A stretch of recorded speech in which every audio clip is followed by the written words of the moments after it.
Bonjour à tous et bienvenue sur RTI 1 dans le titre de ce journal. La cérémonie de remise des certificats pour l'inscription de 8 mosquées de style soudanais au patrimoine mondial de l'UNESCO s'est tenue hier samedi à Kong. La valorisation de ces édifices datant de plus de 300 ans, dont 2 sont situés à Kong, est l'aboutissement d'un processus entamé en 2015. Plusieurs membres du gouvernement ainsi que des gardiens de la foi ont participé à la cérémonie. À Bouko, dans le département de Bouna, l'UNFPA a procédé à la remise d'équipements agricoles à plusieurs groupements de femmes et de jeunes. Un geste qui vient renforcer l'autonomisation des populations dans cette partie du pays. La ministre de l'économie, du plan et du développement était aux côtés des populations. Et puis, le Burkina Faso va réintroduire la peine de mort. C'est le ministre de la Justice, Rodrigue Bayala, qui l'a annoncé à l'hémicycle après le vote de la loi sur l'administration du travail d'intérêt général. Le ministre a indiqué que ce code de procédure pénale va être bientôt adopté en Conseil des ministres et ensuite transmis à la représentation nationale. Voilà pour les titres. Merci de regarder RTI 1. On parlera dans quelques instants du Dimanche Magazine avec notre invité du jour. Mais avant tout, il est bon de rappeler que le vice-président de la République a quitté Abidjan. Timoko Melie-Kone se rend en Azerbaïdjan. À Bakou, il prendra part à la conférence des partis sur le changement climatique. Une conférence qui se tient sous l'égide de l'ONU du 11 au 22 novembre dans la capitale de l'Azerbaïdjan, dont l'économie dépend fortement des exportations de pétrole et de gaz, comme les Émirats arabes unis, où s'est tenue la COP28 l'année précédente. Rendons-nous à présent à Korogo pour la cérémonie de clôture de la formation de 6000 femmes et jeunes au métier du karité, couplée à l'inauguration de 2 nouveaux laboratoires à l'université Peleforo Gon-Koulibaly. Ces infrastructures dédiées à la recherche et au contrôle qualité du beurre de karité marquent une avancée majeure pour la compétitivité de la filière ivoirienne. Le président du conseil régional, Fidel Sarasoro, représentait le Premier ministre Robert Begré-Mombé. On retrouve la correspondance d'Ami Sissoko. La filière karité ivoirienne franchit une nouvelle étape avec l'inauguration de 2 laboratoires ultramodernes. Logés au sein de l'université Peleforo Gon-Koulibaly de Korogo, ils sont dédiés à la production et au contrôle qualité des produits du karité. Ce laboratoire représente une avancée majeure dans la recherche sur la culture in vitro et la mise en place des normes de qualité sur le beurre. Il permettra de garantir de notre beurre de karité déjà reconnu pour ses qualités qu'atteigne de nouveaux sommets en matière d'excellence. Les laboratoires Amadou Gon-Koulibaly, en hommage à l'ancien Premier ministre, instigateur du programme Karité Ivoire, visent à renforcer la compétitivité de la filière karité à la fois au niveau national et international. Chers membres de la communauté universitaire, je vous invite à utiliser ces infrastructures avec la rigueur et la passion qui caractérise le monde académique. Ensemble, faisons de ces laboratoires des centres d'excellence et que le beurre de karité atteigne un niveau de qualité jamais égalé dans notre pays. Le programme Karité Ivoire est financé par le projet des chaînes de valeur compétitives pour l'emploi et la transformation économique, PC7, soutenu par la Banque mondiale. Il a permis de former 6000 personnes issues des régions de Poro, Bagoué, Tchologo, Folon, Ambol et Boukani aux techniques de collecte et de transformation du karité. Depuis la formation reçue, nous trions, lavons et séchons très bien nos noix avant de faire le beurre. Nous avons également reçu des formations sur les bonnes pratiques de collecte de la noix. Nous avons également en cours la mise en place de 2 unités industrielles pour la transformation des produits oléagineux, dont le karité, et la transformation de la mangue. Ces usines vont permettre d'absorber notamment ce qui était initialement des pertes post-récolte. Avec ces nouvelles infrastructures et la mobilisation de milliers de femmes et jeunes, la Côte d'Ivoire, 5e producteur mondial de karité, renforce ainsi sa position tout en valorisant l'emploi et le développement des communautés locales, en particulier des femmes et des jeunes. Elle entend valoriser un trésor national, souligne Fidel Sarasoro, représentant du Premier ministre Robert Begré-Mombé. C'est également dans cet esprit que le gouvernement a mobilisé 200 millions de dollars américains auprès de la Banque mondiale pour le financement du projet des chaînes de valeur compétitives pour l'emploi et la transformation économique. Je voudrais à ce stade remercier la Banque mondiale et au-delà l'ensemble des partenaires techniques et financiers de la Côte d'Ivoire pour leur importante contribution aux efforts du gouvernement ivoirien en vue d'améliorer les chaînes de valeur compétitives et la création d'emplois. Le ministre Fidel Sarasoro, par ailleurs président du conseil régional du Poro, a remis des motos aux chercheurs pour faciliter leur déplacement dans les zones de production. Dans le cadre du Dimanche Magazine, nous recevons aujourd'hui pour vous la présidente du comité scientifique du SICA, le Salon ivoirien du contenu audiovisuel d'Abidjan, Agnès Redi. Bonjour. Bonjour à vous, bonjour chers téléspectateurs. Merci d'être avec nous sur ce plateau de RTI 1. Le SICA s'est achevé il y a 62 heures, sinon après 62 heures de travaux et de réflexion. Dans quelques instants avec vous, nous parlerons du bilan du Salon qui était cette année à sa seconde édition. Mais avant, dites-nous quel a été le nombre de participants cette année et comment cela se compare-t-il aux éditions précédentes. Le SICA cette année, ce furent 250 professionnels venus de 20 pays, donc des États-Unis, du Canada, du Kenya, d'Afrique du Sud, de l'Ouganda, de l'Éthiopie, de la Côte d'Ivoire bien évidemment, du Sénégal, donc de la Turquie.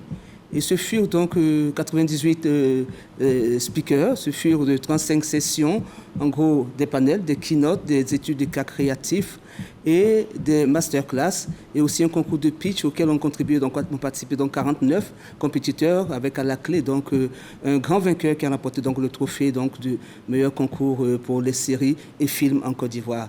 Ce furent à la fois plus de 3000 visiteurs, parmi lesquels on compte donc près de 300 jeunes professionnels, notamment des étudiants donc en parcours cinéma audiovisuel, donc qui viennent donc être des futurs spécialistes d'un secteur qui a besoin donc d'être soutenu par des personnes formées et donc aguerries pour soutenir donc l'ambition de la Côte d'Ivoire d'être hub du contenu audiovisuel. Un SICA donc prometteur, on va en parler tout à l'heure, très prometteur, en long et en large, et ça sera en fin d'édition. Agnès Redi, merci déjà d'être avec nous. Merci. Je vous le disais il y a quelques instants, la grande mosquée de Kong a abrité la cérémonie de remise du certificat des mosquées de style soudanais du nord de la Côte d'Ivoire au patrimoine mondial de l'UNESCO. Démarrée en mars 2015, l'inscription de ces mosquées sur la liste du patrimoine mondial a abouti en 2021. Cette cérémonie marque un tournant décisif dans l'histoire de la Côte d'Ivoire. Pour la circonstance, le ministre de la Culture et de la Francophonie, Françoise Remac, avait à ses côtés le ministre d'État, Birahima Ouattara et plusieurs membres du gouvernement ainsi que la grande famille de l'UNESCO. Revivons ensemble les temps forts de la cérémonie avec Kader Sogodogo. La grande mosquée de Kong, plus de 300 ans avec son style soudanais en terre. Elle traverse le temps. Avec elle, la petite mosquée de Kong, celle de Nambira dans le Poro, Samatigila, Koto, Tengrela, Kawara et Sorobango sont inscrites sur la liste du patrimoine mondial de l'UNESCO depuis 2021. La cour de la grande mosquée de Kong abrite la cérémonie de remise du certificat de ces mosquées, désormais patrimoine mondial. J'ai nommé son Excellence, Monsieur le Président de la République, Alassane Ouattara.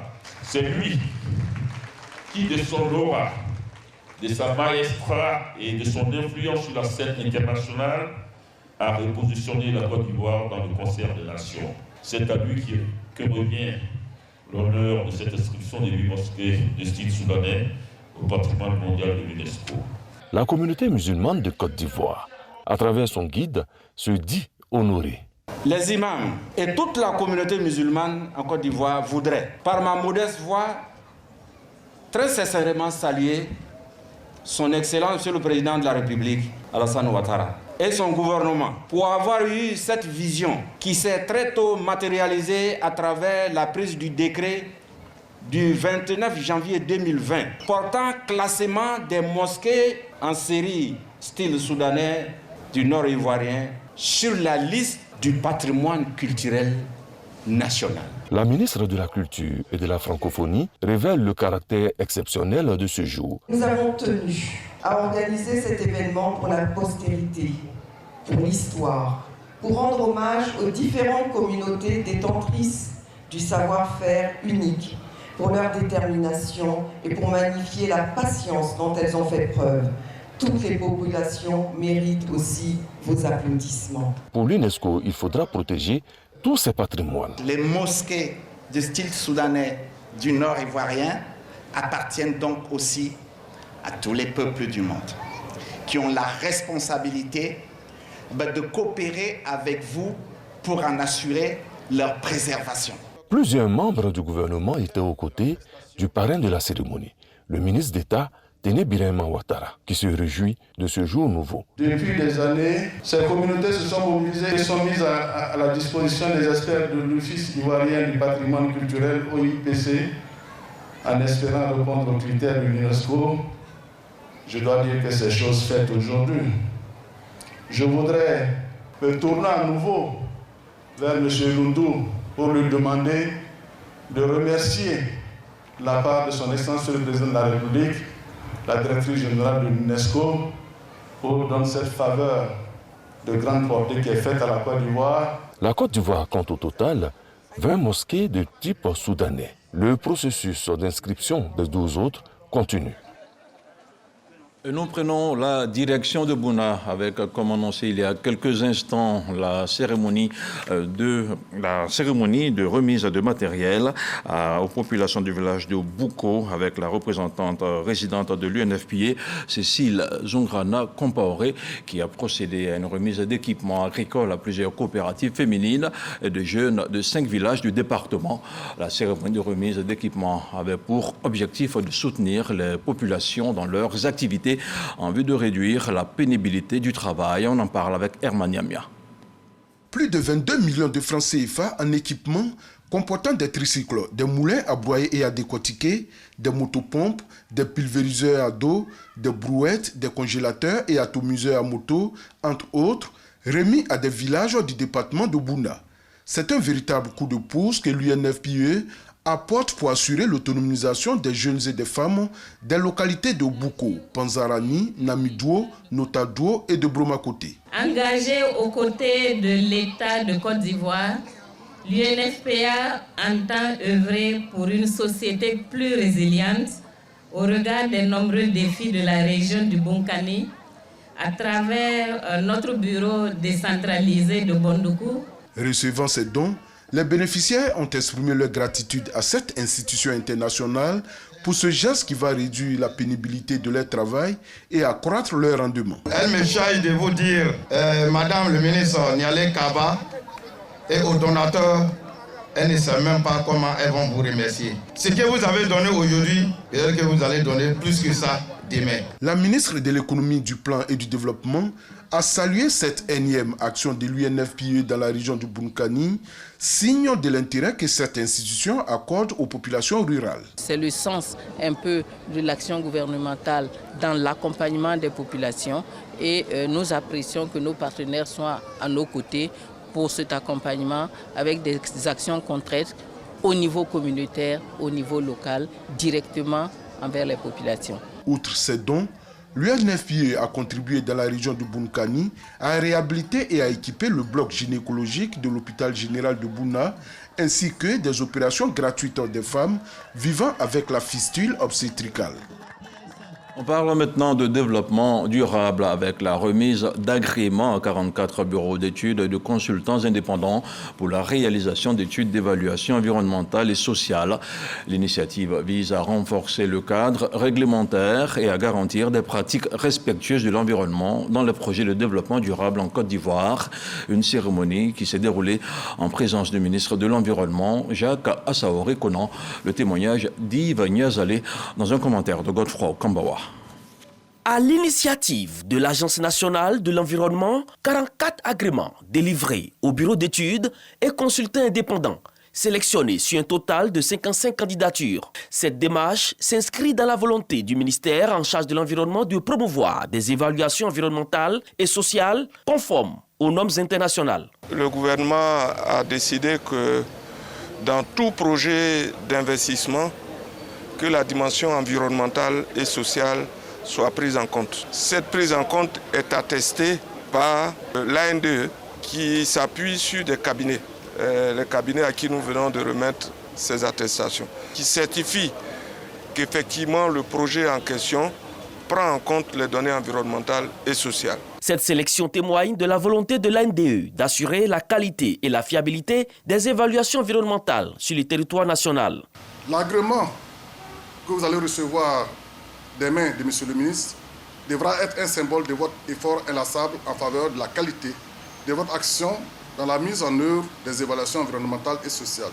Je voudrais également exprimer mes remerciements aux membres du comité technique d'agrément, dont le dévouement et l'expertise ont été déterminants dans le processus d'évaluation des dossiers. Nous avons reçu aujourd'hui notre agrément, et qui est un véritable sésame pour nous.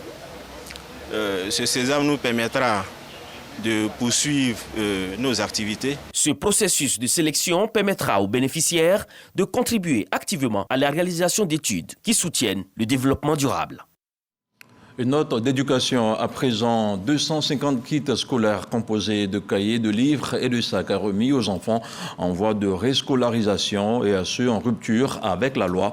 La cérémonie de remise s'est déroulée au bureau d'écoute et d'orientation de la commune de Port-Bouët, une initiative du programme de protection des enfants et des adolescents vulnérables sous tutelle du ministère de la Femme, de la Famille et de l'Enfant. Le reportage d'Amédia Rassouba. S'engager pour les générations futures, c'est le leitmotiv du ministère de la Femme, de la Famille et de l'Enfant à travers cette action sociale. 250 kits scolaires composés de livres, cahiers et sacs sont distribués aux enfants en situation de réscolarisation. Cette cérémonie qui a été organisée par la coordination du PPAV est une grande opportunité pour nous. La première des choses, les dons que nous donnent. Ces kits scolaires peuvent nous aider d'abord à notre avenir. Le programme de protection des enfants et adolescents vulnérables, dans sa mission de lutte contre le phénomène des enfants en rupture avec leur famille et avec la société, accorde une importance particulière à la réscolarisation pour les enfants qui peuvent encore reprendre le chemin de l'école. Le représentant du ministre de la Femme, de la Famille et de l'Enfant a traduit l'engagement de l'État de Côte d'Ivoire à améliorer les conditions de vie des enfants de Côte d'Ivoire. Le gouvernement ivoirien, sous la conduite éclairée de son Excellence le Président de la République, M. Alassane Ouattara, a fait de l'éducation une priorité. Aujourd'hui, nous faisons un pas de plus dans cette direction. Les kits scolaires que nous venons de distribuer sont bien plus que de simples fournitures.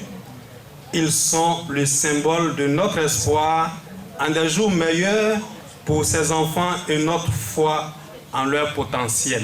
La coordination du programme de protection des enfants et adolescents vulnérables, sous tutelle du ministère de la Femme, de la Famille et de l'Enfant, compte distribuer 1500 kits scolaires aux enfants sur l'ensemble du territoire national. Abidjan a abrité il y a quelques jours la conférence régionale de la Société africaine de médecine de laboratoire. Une rencontre présidée par le ministre de la Santé, de l'Hygiène publique et de la couverture maladie universelle qui a mené des réflexions sur la transformation des systèmes de diagnostic en Afrique. Les acteurs se sont également engagés à promouvoir des échanges de connaissances et d'expériences afin de garantir un accès équitable à des soins de santé de qualité pour tous. Astou Touré. Professionnels, experts, décideurs et chercheurs en médecine de laboratoire réunis dans le but de lutter contre les maladies en Afrique. Il s'agit de discuter des avancées récentes et des mécanismes de financement dans ce domaine crucial pour améliorer la santé publique en Afrique et particulièrement en Côte d'Ivoire. Mettre en avant d'abord, faire en sorte qu'on puisse savoir ce que c'est que tout ce qui est diagnostic. Deuxième raison, mettre en avant l'importance des services de laboratoire. Nous apportons ici des experts, des scientifiques, afin qu'ils puissent changer l'accès, n'est-ce pas, au laboratoire en Afrique. Et puis comment est-ce que les pays à faible revenu puissent aussi avoir accès à ces laboratoires. C'est pourquoi d'ailleurs on fait en sorte que des partenaires, des esprits, des gens avisés puissent se rassembler ici pour qu'eux-mêmes puissent proposer des solutions africaines par rapport aux problèmes africains. Ce forum réunit plusieurs experts venus de divers horizons pour aborder les questions de pratique de laboratoire, le renforcement des capacités locales et l'importance d'une collaboration régionale pour relever les défis de santé auxquels le continent est confronté. La Côte d'Ivoire est le premier pays subsaharien à recevoir la Convention de la Société africaine de médecine de laboratoire. Une action qui témoigne de la volonté du pays à s'engager au renforcement de l'écosystème de la biologie médicale en Côte d'Ivoire. Nous avons 10 presses, c'est-à-dire des pôles d'excellence en santé qui sont sur l'étendue du territoire. Et l'objectif de ces presses, c'est de mutualiser les compétences, les infrastructures et aussi les laboratoires pour que les populations puissent être prises en charge localement sans être obligées de se déplacer forcément jusqu'à Abidjan. La rencontre d'Abidjan a duré 3 jours avec plus de 300 participants venus de tout le continent africain. La finale d'un tournoi de football cantonal dans la région du Sud Comoé a servi de prétexte à une campagne de sensibilisation sur le renforcement de la paix. À Sanwoukro, le président de l'Assemblée nationale, Adama Bictogo, a invité les populations à la cohésion sociale. Le tournoi était doté du trophée du président de la République. Le patron de l'hémicycle était accompagné du président du CESEC, le docteur Eugène Akaawele. Le compte-rendu de Godefroy Okambawa. Avant d'assister à cette finale, le président de l'Assemblée nationale, Adama Bictogo, a fait une escale à Boissou, où il a rencontré le président du CESEC, Eugène Akaawele, par ailleurs président du conseil régional du Sud Comoé, les rois, chefs traditionnels, guides religieux et leaders communautaires.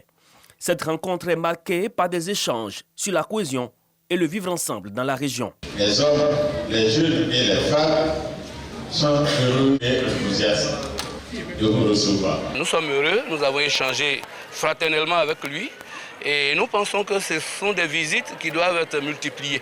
Après ces civilités, c'est à Sanwoukro, dans la sous-préfecture de Yaou, qu'il donne le coup d'envoi de la finale du tournoi de football cantonal de la cohésion sociale doté du trophée du président de la République, Alassane Ouattara. À l'issue du temps réglementaire, FC Biaka, opposé à FC Pelekro, s'est imposé 3-0. Le football, c'est vrai, c'est un facteur de rapprochement, mais c'est aussi un vecteur de cohésion. Et par sa visite, il a démontré combien de fois, en tant qu'un élu, il est à côté de sa population.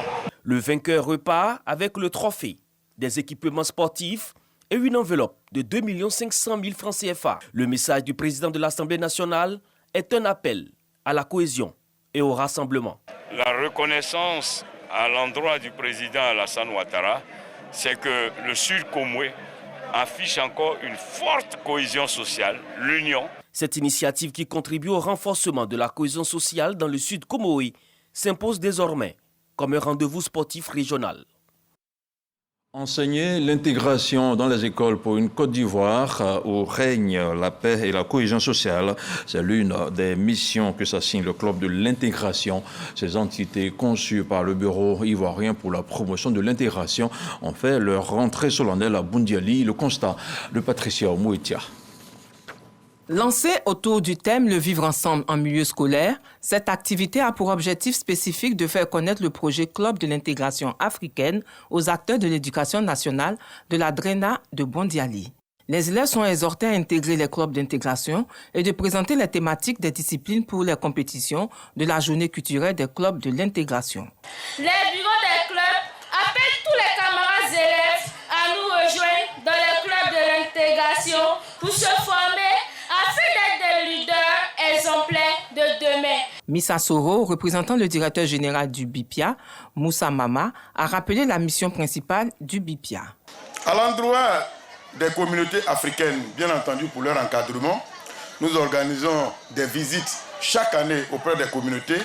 Nous organisons également des cafés de l'intégration qui sont une tribune où les problèmes sont traités. Et nous organisons également ce que nous appelons les journées des communautés africaines.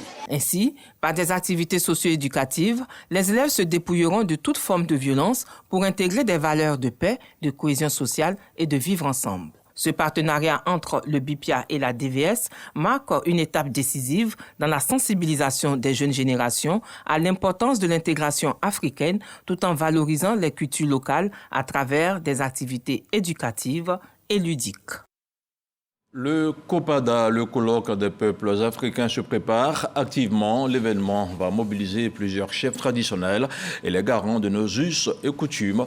Il s'agira pour les organisateurs de partager la vision d'une démocratie à l'africaine. Les détails avec Serge Coléa. Dans la mouvance du colloque des peuples africains pour la démocratie en Afrique, COPADA, Konan Kwadio Siméon, président de l'initiative pour la paix, convoque la mémoire et la conscience collective africaine. Entre souvenirs des empires paisibles et critiques des régimes modernes, le conférencier invite à une rélecture des fondements de la démocratie africaine. Il ne s'agit pas de faire le procès d'un quelconque régime que ce soit.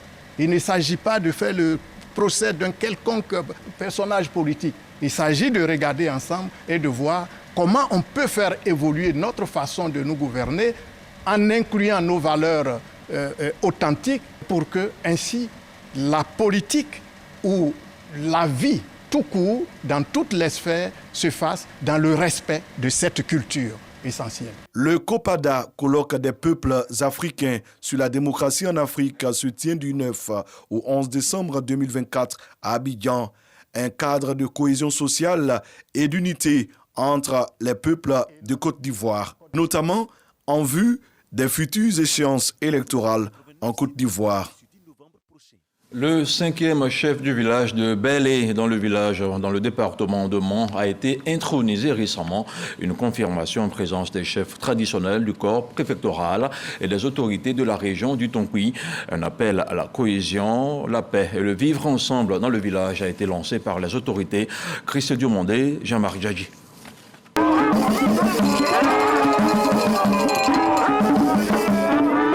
Sia Togba est désormais le 5e chef de village de Bélé. Il reçoit son arrêté de nomination des mains du préfet de région du Tonkoui, Soro Fatogoma. Cette installation sonne comme une lueur d'espoir pour les populations et les autorités administratives. Je suis aujourd'hui en joie.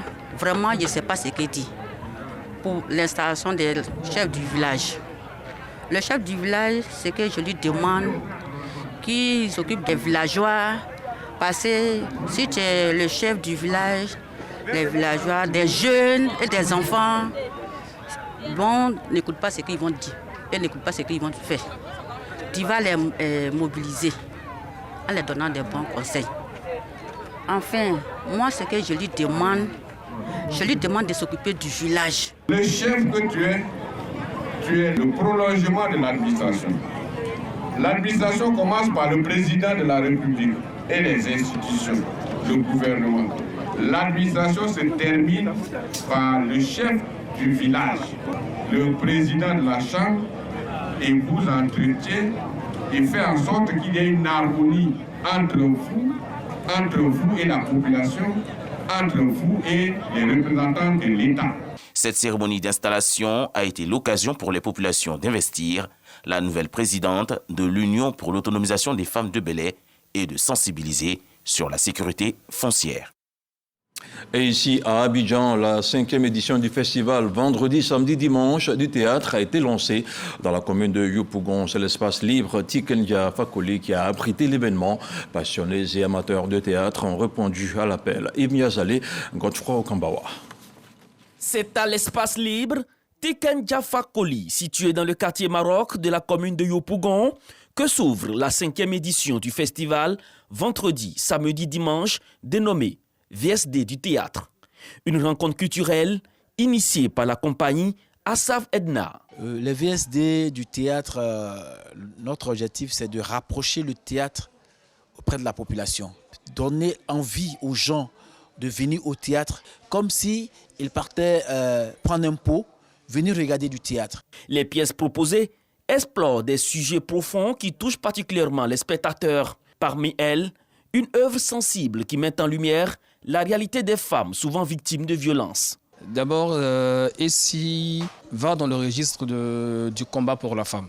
On veut faire ressortir le fait que les femmes sont un peu plus stigmatisées. Elles sont tout le temps à un niveau au niveau de la société où on dit qu'elles ne peuvent pas faire ceci, elles ne peuvent pas faire cela. Et s'il revient au fait de, et si l'homme avait la place de la femme dans la société, et si la femme avait la place de l'homme dans la société. C'est un plaisir pour moi de prendre part à cet événement. Le théâtre, c'est quelque chose que depuis l'enfance, on a beaucoup aimé. Le thème de cette 5e édition s'articule autour de l'éco-citoyenneté comme facteur de développement durable. Dans l'actualité hors de nos frontières au Burkina Faso, le régime militaire au pouvoir à Ouagadougou veut rétablir la peine capitale dans son code pénal.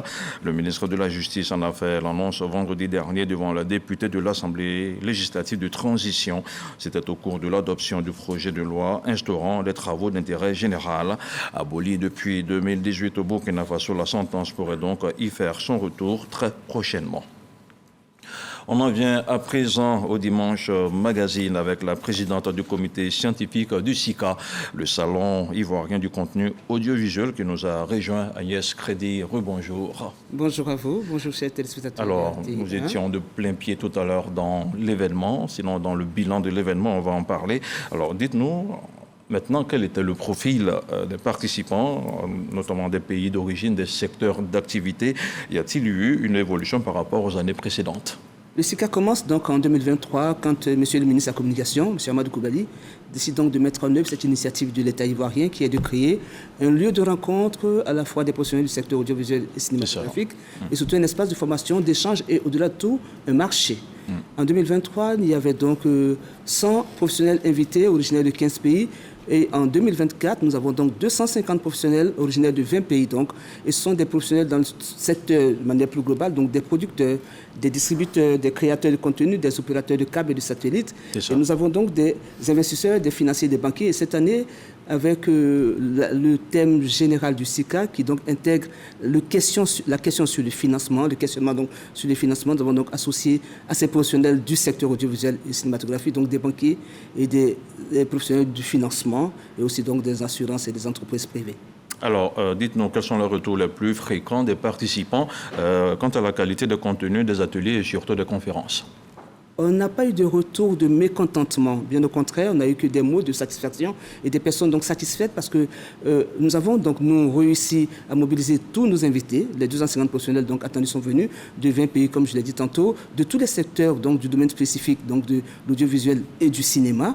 Donc contentement. Et le troisième jour qui a été donc dédié à ce que nous avons appelé Échappée Belle Côte d'Ivoire, donc découverte de sites touristiques et de sites de tournage, a permis donc aux professionnels ici présents donc pendant ces 3 jours en Côte d'Ivoire de découvrir un pays qui peut être donc un lieu de tournage, parce que l'enjeu pour la Côte d'Ivoire derrière le SICA, c'est de transformer cette terre d'hospitalité, qui est aussi une terre d'opportunité, en terre de tournage. Et ça, le SICA 24 l'a bien démontré, puisque nous avons donc entendu dans les échanges et retenu qu'il y a des projets donc de coproduction qui ont été donc mis en route et qui seront donc mis en route. On aura donc un point vraiment final en 2025 au SICA prochain.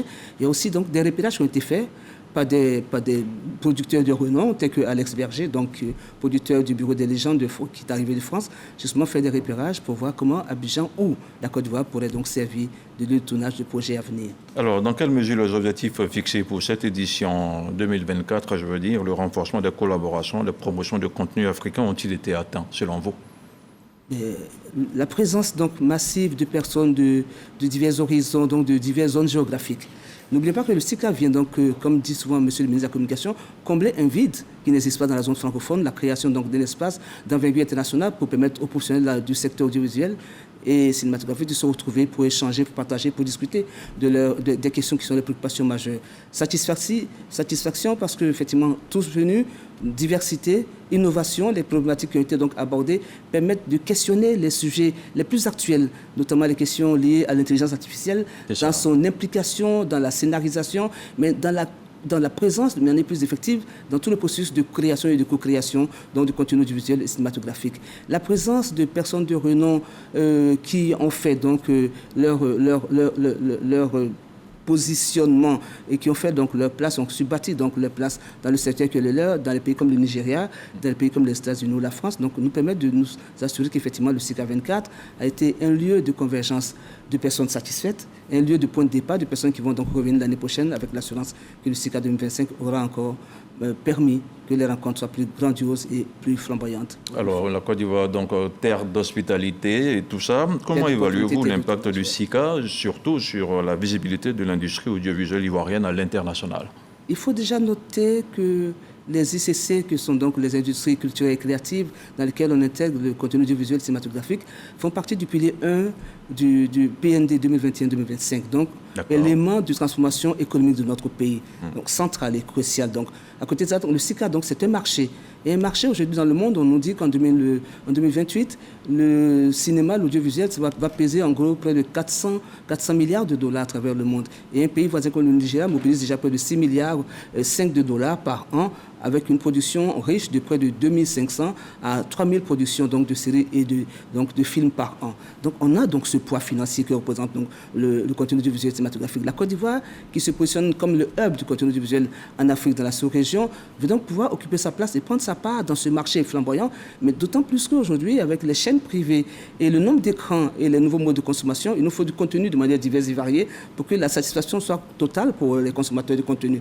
Donc la Côte d'Ivoire a donc l'opportunité, à travers l'existence de chaînes privées, à travers son positionnement stratégique dans la sous-région, de bâtir donc sa renommée en tant que terre d'abord de culture diversifiée, en devenant donc cette terre de tournage, mais aussi cette terre de rencontre et d'échange entre les producteurs de contenu pour que justement on puisse réaliser ce rêve auquel tient M. le ministre. Mais derrière lui, M. le Premier ministre, qui l'a rappelé à l'ouverture du SICA, et par derrière toutes ces personnalités de M. le Président de la République, qui tient à ce que ce pays continue donc d'assurer son rôle de terre de rencontre, de terre donc fécondateur et terre d'inspiration. Alors, puisqu'on parle du SICA, on va regarder maintenant le reportage bilan de Didier Nguesson sur l'événement. Yolande Bogui décroche le premier prix de la catégorie film et séries professionnelles avec un chèque de 25 millions de francs CFA. Comme elle, 3 lauréats sont primés dans les catégories documentaires, séries amateurs et autres flux. Ils reçoivent respectivement 10 millions et 5 millions de francs CFA. Ces prix sont les résultats du concours de pitch SICA 2024 à l'occasion du salon éponyme. Cette remise de prix du SICA 2024 qui aura drainé du beau monde venu découvrir les catalogues des chaînes de télévision et maisons de production ainsi que les innovations technologiques en matière de production audiovisuelle. Un salon initié par le ministère de la Communication qui dresse le bilan. On est heureux que cette deuxième édition se soit tenue et qu'elle ait été, en tout cas de l'avis des participants, mieux que la première édition. Les thèmes choisis étaient très riches, très intéressants. Les speakers également étaient des speakers de qualité. Les animateurs de panel, les tables rondes. Donc nous sommes très heureux. Le Salon international du contenu audiovisuel SICA 2025 va se tenir les 26, 27 et 28 juin 2025. Alors Agnès Crédit, vous venez de voir le reportage de Didier Nguesson sur le bilan du SICA. Alors quelle appréciation faites-vous? Le ministre de la Communication l'a bien dit, satisfait.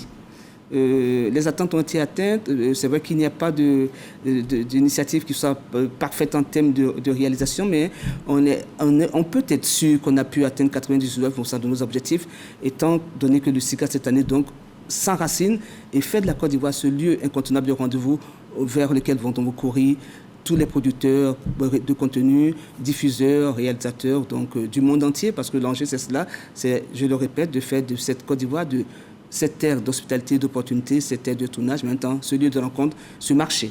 Alors justement, en ce qui concerne la production, y a-t-il eu des productions de qualité qui vous ont attiré l'attention?